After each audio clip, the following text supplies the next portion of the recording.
دینی نقصان ہو رہا ہے اور بندے کو پرواہ نہیں، اس کا دل اندھا ہو چکا ہے۔ علامہ اقبال نے بھی اسی کے پیش نظر کہا ہے، دل مردہ دل نہیں ہے اسے زندہ کر دوبارہ، کہ یہی ہے امتوں کے مرض کہن کا چارہ۔ الناس صنفان موتا فی حیاتہم وآخرون ببطن الارض الاحیاء، کچھ لوگ ایسے ہیں زمین پہ چلتے پھرتے مردے ہیں، اور کچھ ایسے ہیں قبروں میں لیٹے ہوئے بھی زندہ ہیں۔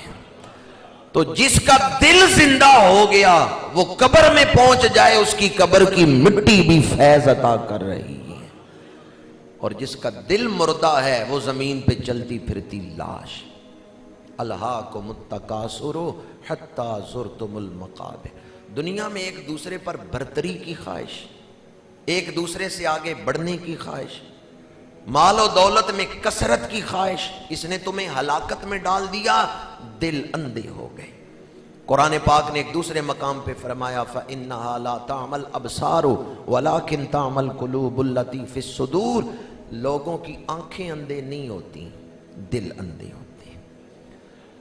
تو میرے آقا کریم صلی اللہ علیہ وآلہ وسلم نے فرمایا میرے اوپر قرآن نازل کیا گیا ہے، اور آیت مبارکہ میں اللہ نے فرمایا محبوب یہ اعلان فرما دیں میرے اوپر قرآن نازل کیا گیا ہے لِأُنذِرَكُمْ بِهِ، تاکہ اس کے ساتھ میں تمہیں ڈراؤں، اس کے ساتھ میں تمہیں، جس دل میں آخرت کا ڈر ہے اس دل میں ایمان ہے۔ الایمان بین الخوف والرجاء، ایمان خوف اور امید ان دونوں کے درمیان میں ہے۔ حضور نذیر بن کے آئے ہیں تو مبشر بن کے بھی آئے ہیں۔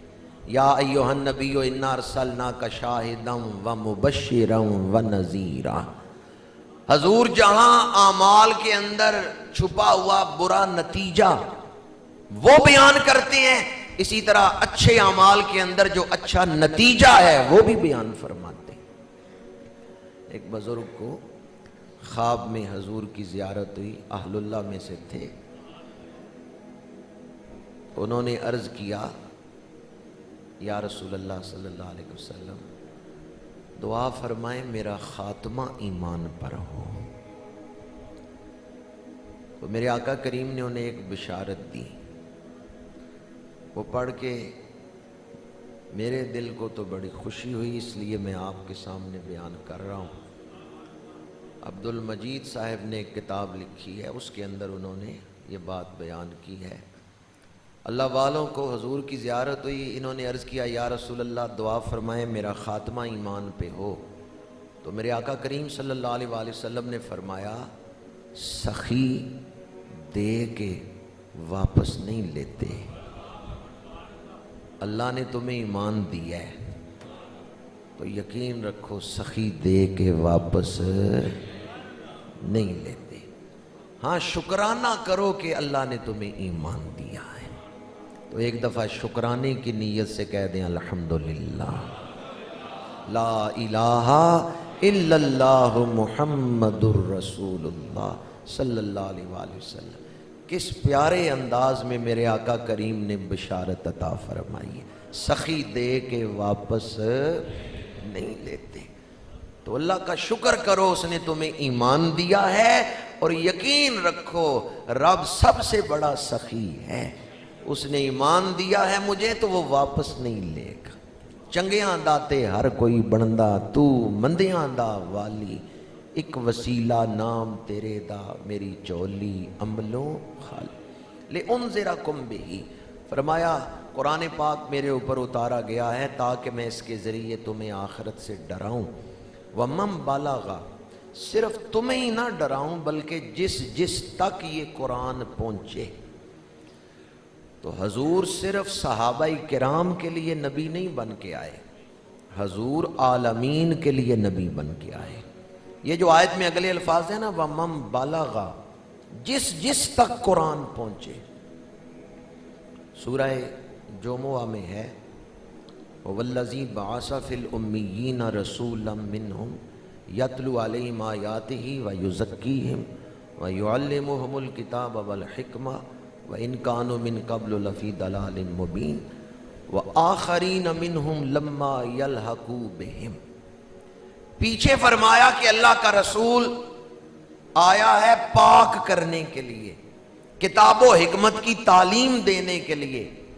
آگے فرمایا وآخرین منہم لما یلحقوا بہم، حضور صرف انہیں نہیں پاک کر رہے جنہوں نے ظاہراً حضور سے ملاقات کی ہے، وہ جو بعد میں پیدا ہوں گے اللہ کا نبی انہیں بھی پاک کرنے آیا ہے۔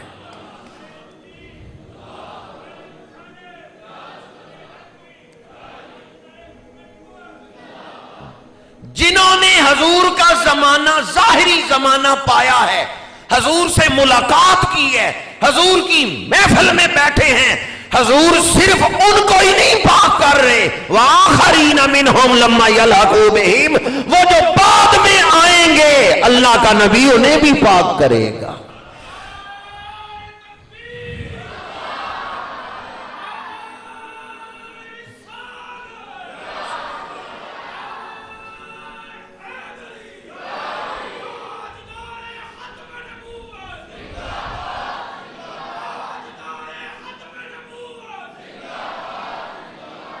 تبارک الذی نزل الفرقان علی عبدہ لیکون للعالمین نذیرا، للعالمین نذیرا۔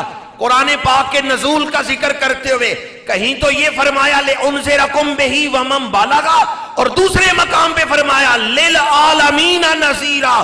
محبوب آپ کی چھاتی پہ، آپ کے سینے پہ قرآن اس لیے اللہ نے نازل کیا ہے، آپ عالمین کے لیے نذیر بن کے آئے ہیں۔ جمادات ہوں، نباتات ہوں، حیوانات ہوں، حشرات ہوں، انسان ہو کہ عالم ملکوت ہو، تحت سرا سے لے کے اعلی علیین تک کائنات کا ذرہ ذرہ میرے آقا کریم کی نبوت میں شامل ہے۔ اور سلتو الی الخلق کافہ، حضور تمام مخلوقات کے لیے رسول بن کے آئے، حضور تمام مخلوقات کے لیے رسول بن کے آئے، تمام زمانوں کے لیے رسول بن کے آئے۔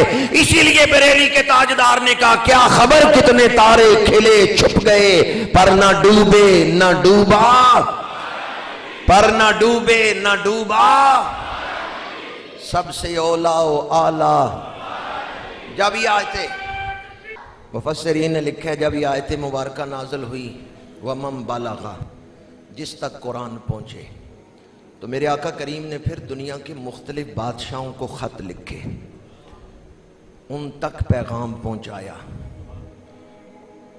قیصر روم کو حضور کا خط ملا، وہ کتنے خوش نصیب تھے جو حضور کا پیغام لے کے گئے۔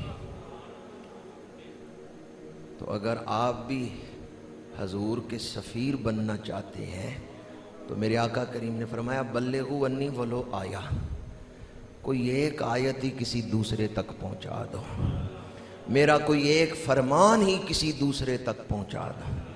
جب آپ حضور کا فرمان کسی دوسرے تک پہنچا رہے ہیں تو آپ بھی حضور کا پیغام پہنچانے والوں میں شامل ہو گئے ہیں۔ روم کے بادشاہ کو خط ملا، جناب ابو سفیان ان دنوں روم میں تھے، اس نے بلایا کہ کوئی مکی ہے تو میرے دربار میں آئے۔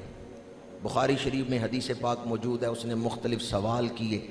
ایک سوال یہ تھا ان کا خاندان کیسا ہے؟ ابو سفیان نے کہا ان کا حسب نسب بڑا اعلیٰ ہے، بے مثال حسب نسب ہے۔ اس نے کہا کبھی انہوں نے جھوٹ بولا ہے؟ ابو سفیان نے کہا میں نے ابھی کلمہ نہیں ان کا پڑھا، میں ان کا صحابی نہیں ہوں، لیکن میں مانتا ہوں